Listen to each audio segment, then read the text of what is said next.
가라지도 뭐 스위치를 탁 누르니까는 가라지가 더 뒤에서 쫙 열리죠. 그러면 뒤로 후진해서 이렇게 쭉 나간단 말이죠. 그러고 다시 스위치를 차에서 누르면은 문이 쫙 닫혀요. 그래서 나는 그걸 보면서 이렇게 싹 가는 거지, 운전하면서. 야, 그때 그 기분이 참 내가 미국에 왔구나. 약간 좀 된장스럽죠.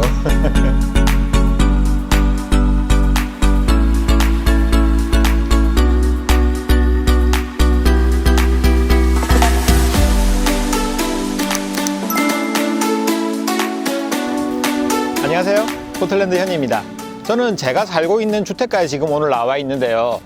제가 미국에 처음 왔을 때 미국의 이 집의 형태들에 대해서 감이 안 오더라고요. 그래서 싱글 하우스가 있고 아파트가 있고 타운홈이 있어요. 그래서 뭐 싱글홈은 단독주택이니까 알겠는데 타운홈 아파트를 어떻게 구분하는지 그게 뭔지 잘 모르겠어서 오늘 그 이야기 좀 해보려고 합니다. 뭐 기존에 미국에 잘 살고 계신 분들은 뭐 다 잘 알고 계시겠지만 그래도 타주랑 이 포틀랜드랑 또 어떻게 다른지도 한번 보시면 재밌을 것 같아요. 그래서 지금 제가 나와 있는 곳이 저희 동네의 아파트 단지입니다. 제가 여기를 지나다니면서 여기서 찍으면 되겠다라고 생각을 하고 와봤는데 여기가 최신형, 지은 지 얼마 안 된 단지라 가지고 굉장히 좋네요. 실제로 제가 생각하는 제 머릿속에 있는 아파트 단지는 이렇게까지 좋지는 않은데 아무튼 한번 볼게요. 자, 아파트 단지는 이렇게 생겨서 건물이 크죠. 여기서부터 쭉 이렇게 한 덩어리가 굉장히 커요. 그래서 여기서 어떻게 살고 있냐면은 이렇게 생각하시면 돼요. 한국의 아파트는 뭐 20층, 30층 막 요즘 그러잖아요. 그래서 그거를 한 3, 4층으로 잘라놨다. 뭐 그렇게 보시면 돼요. 그래서 지금 여기 보시면은 베란다들이 이렇게 있죠. 여기도 베란다들이 이렇게 있고, 그래서 베란다 요걸 보시면 되는데 요걸 기준으로 이렇게 한 집, 한 집, 한 집 뭐 이렇게 돼 있어요. 그러니까 뭐 101호, 102호, 103호 뭐 이렇게 살고 있는 거죠. 그러니까 여러 집들이 이렇게 이웃 벽을 맞대고 이렇게 살고 있는 형태입니다. 지금 여기는 이제 복도식 아파트예요, 보니까.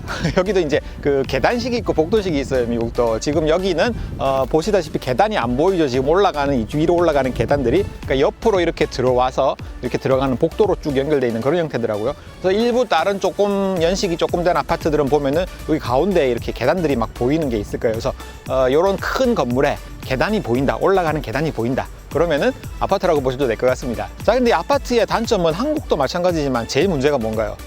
층간소음이잖아요.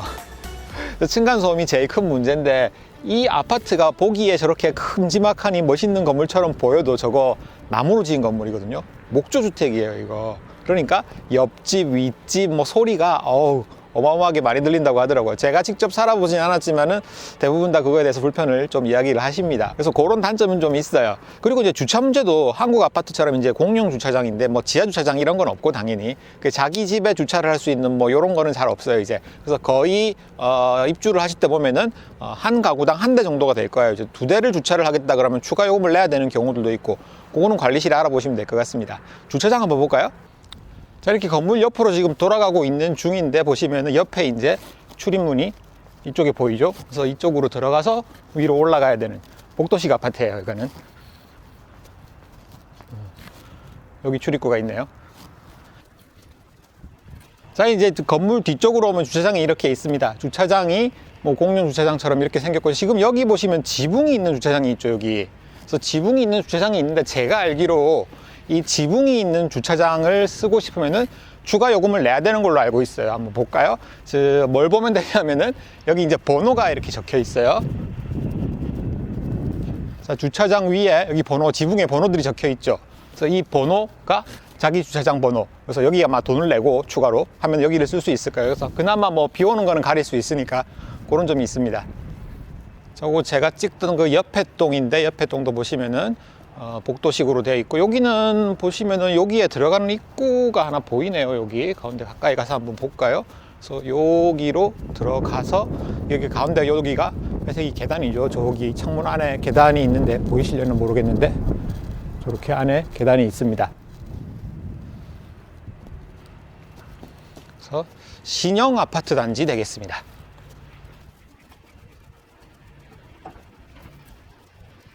새로 짓는 아파트 단지들이 역시 잘 지어 놓으니까 한국처럼 놀이터도 있고 막 그러네요. 자, 이렇게 아파트 단지는 이렇게 생겼습니다. 자, 그럼 다음은 타운홈. 타운하우스는 어떻게 생겼나 한번 볼게요. 자, 이제 여기는 타운홈입니다. 타운홈이 이제 위치에 따라서 조금 다른데, 여기는 지금 경사진 땅이 져가지고 앞쪽은 2층, 뒤쪽은 3층인 집이에요. 지금 보시는 요 건물이 전체가 이제 타운홈인데, 타운홈은 이제 아파트랑 달리 아파트는 각 층마다 호실이 하나씩이고, 여기 타운홈은 한 줄이 한 집이라고 보시면 돼요. 지금 요 집 같은 경우에는 건물이 여기랑 여기랑 나뉘었죠. 요게 한 집, 두 집, 세 집, 네 집, 다섯 집, 아마 이런 식으로 되는 거예요. 그래서 지금 여기는 앞에서 봤을 때는 2층, 뒤에서 봤을 때는 3층이죠. 그리고 뒤에서 봤을 때 자기 주차장이 하나씩 있어요. 이제 뭐 집에 따라 조금 다르겠지만 투카 거라지인 경우도 있고 원카 거라지인 경우도 있고, 지금 여기 뒤에 보시면은 보이는데, 자, 뒤에서 봤을 때는 3층이죠. 그리고 주차장이 각각 하나씩 다 가지고 있는 이런 형태예요. 역시 여기도 아파트보다는 좀 덜하지만 그래도 좀 층간소음이 아니겠네. 옆집과의 소음이 있죠. 그러니까 옆집과 내가 벽을 공유를 해야 되니까, 끝에 있는 집은 저쪽 집과 벽을 하나만 공유하면 되지만은 다른 집들은 양쪽을 다 벽을 공유하고 있으니까 역시 그렇게 썩 조용하지만은 않아요. 그래서 그런 문제가 좀 있고, 그 다음에 제가 알기로 이 타운홈은 관리비가 좀 비싼 걸로 알고 있어요. 관리비가 왜 비싸냐 하면은 뭐 뻔하죠. 이 건물 전체가 한 통인데, 예를 들어서 이 집이 우리 집만 뭐 벽에 문제가 있다거나 우리 집만 칠을 다시 하고 싶다거나 이게 안 되죠. 할 거면 이 전체를 다 해야 되잖아요. 지붕 수리도 전체를 다 해야 되고, 그러다 보니까 관리비가 조금 비싸다, 뭐 그런 얘기를 제가 들은 적이 있습니다. 자, 이렇게 방금 정리해드린 것처럼 아파트와 타운하우스 뭐 이렇게 다른 형태가 있습니다. 그 외에 싱글하우스가 가장 선호하는 주택이고, 그리고 콘도가 있죠. 근데 이 콘도를 제가 설명을 안 드린 이유는 이게 너무 좀 복잡한 것 같아요. 이게 주마다도 다르고 동네마다도 좀 이 개념이 좀 달라서, 어떤 데는 아파트랑 비슷하게 생긴 주상복합의 형태인 경우도 있고, 또 어떤 데는 싱글하우스처럼 이렇게 지어진 그런 타운 단지도 있어요. 그래서 이거는 제가 정리를 해드리는 것보다는 전문가 리얼터분에게 도움을 받으시기를 추천을 드립니다. 그래서 정리하자면 이렇게 크게 네 가지 형태인데, 아파트, 타운하우스, 싱글홈, 콘도 뭐 이런 형태가 될 건데, 미국 사람들이 제일 선호하는 주택의 케이스는 당연히 싱글하우스예요. 이제 프라이버시 차원에서 제일 좋고, 뭐 공간도 있고, 그리고 집값도 싱글하우스가 제일 잘 올라요. 미국은. 한국하고는 조금 상황이 다르죠. 그래서 미국으로 이제 이민을 해 오시는 경우라면 이제 궁극적으로 싱글하우스를 사시는 게 투자적인 관점에서도 좀 좋다라고 말씀을 드리게 되는데, 물론 할 일은 좀 많아요. 집 관리가 할 일도 많고, 잔디도 최소한 뭐 잔디라도 깎아야 되고, 노후되면 칠도 해야 되고, 뭐 이것저것 뭐 고장나면 고쳐야 되고, 일은 많기는 해요. 그렇지만 그것도 미국 삶의 일부니까, 그것도 또 즐기시면 나름 또 재밌는 부분이 있으니까 그렇게 하시면 좋을 것 같습니다. 그렇지만 이제 단기로 오셔야 되는 분들도 많으시죠. 뭐 주재원이 되실 수도 있고, 어학연수로 오시는 분도 있으실 수 있고, 그래서 뭐 제가 뭐 감히 뭐 이렇게 말씀드리긴 조금 어렵습니다만은, 금전적인 이유 때문에 뭐 이렇게 선택을 하셔야 되는 경우라면 제가 도와드릴 부분은 사실 별로 없고, 그 이외에 그냥 집에 대한 관점만 가지고 말씀을 드린다면은, 단기로 오신다고 하더라도 저는 싱글하우스 생활을 조금 추천을 드리는 편이에요. 왜냐하면은 어차피 2년 살고 혹은 뭐 3년 이렇게 살고 가실 거잖아요. 이제 나머지 계속 한국에서 사실 건데, 미국에 오신 김에 뭐 영어도 배우고 문화도 배우고 다 좋지만 미국에서의 그런 라이프 스타일을 한번 즐겨보는 것도 좋지 않을까요? 뭐 그런 생각이 들어요. 그렇다고 하면은 이제 싱글하우스에 살면서 뭐 2층 집이든 단층 집이든 미국 스타일에 조금 이렇게 널찍한 삶을 살아보시고, 거라지도 있고, 제가 처음 미국 와서 집을 처음 샀을 때 아직도 기억이 나는데, 거라지에다가 주차를 했어요. 그리고 이제 나가야 되는데 차를 딱 타고 거라지도 뭐 스위치를 탁 누르니까는 거라지가 더 뒤에서 쫙 열리죠. 그러면 뒤로 후진해서 이렇게 쭉 나간단 말이죠. 그러고 다시 스위치를 차에서 누르면은 문이 쫙 닫혀요. 그래서 나는 그걸 보면서 이렇게 싹 가는 거지, 운전하면서.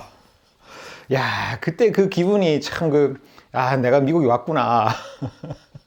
뭐 그런 기분도 좀 들긴 하더라고요. 약간 좀 된장스럽죠. 그렇지만 그게 미국의 평범한 생활이기 때문에 또 그런 것도 있습니다. 그래서 제가 미국에 처음 왔을 때 저도 뭐 이런 거 아무것도 모르고 그럴 때 이제 한 일주일인가 밖에 안 됐을 때 우연히 이런 것 때문에 이제 고민에 글을 올렸어요. 집을 뭐 어떻게 해야 되냐, 어떤 집을 골라야 되냐, 뭐 이런 고민을 카페에다가 이렇게 올린 적이 있거든요. 근데 그걸 보고 또 어떤 분이 정말 감사하게도 자기 집에 초대를 해주셨어요. 너무 힘들 텐데 온지 아직 일주일도 안 됐고 뭐 질문이 굉장히 많으실 것 같은데 우리가 도와드리겠다. 뭐 지금 근로하기는 힘들고 저희 집으로 오셔라. 뭐 차 한잔 하면서 이야기를 하자. 뭐 그렇게 얘기를 하셔가지고 제가 그때 감사하게도 바로 그 집에 가서 이렇게 도움을 많이 받았어요. 그리고 거기다가 그분이 그 주말인가 그 다음 주인가 이제 그 교회에 그 구역 모임이 있다고, 그 종교적인 거에 대해서는 전혀 부담 갖지 말고 와서 한국 사람도 좀 만나고 같이 이야기도 나누고 맛있는 음식도 좀 나누고 뭐 그런 기회가 될 수 있으니까 오라라고 초대를 해주셔서 또 거기를 갔어요. 그래서 거기서도 정말로 많은 도움을 받았고, 그래서 저도 지금 이렇게 여러분들과 많은 이야기를 나누고 있는 중입니다. 그리고 참 그러고 보니까 그때 재밌었던 이야기가 생각이 나는데, 여러분들 그 미국에서 오래 산 사람, 한국 사람인데 미국에 가서 오래 살다 온 사람들 이렇게 이야기를 해보면은 뭔가 좀 말투가 이상한 거 느껴본 적 있지 않으세요? 우리 애가 생일 파티를 하는데 피자 딜리버리를 했고요. 뭐 이런 식으로 말하는 사람들. 그거 다음 시간에 얘기 좀 합시다. 그거.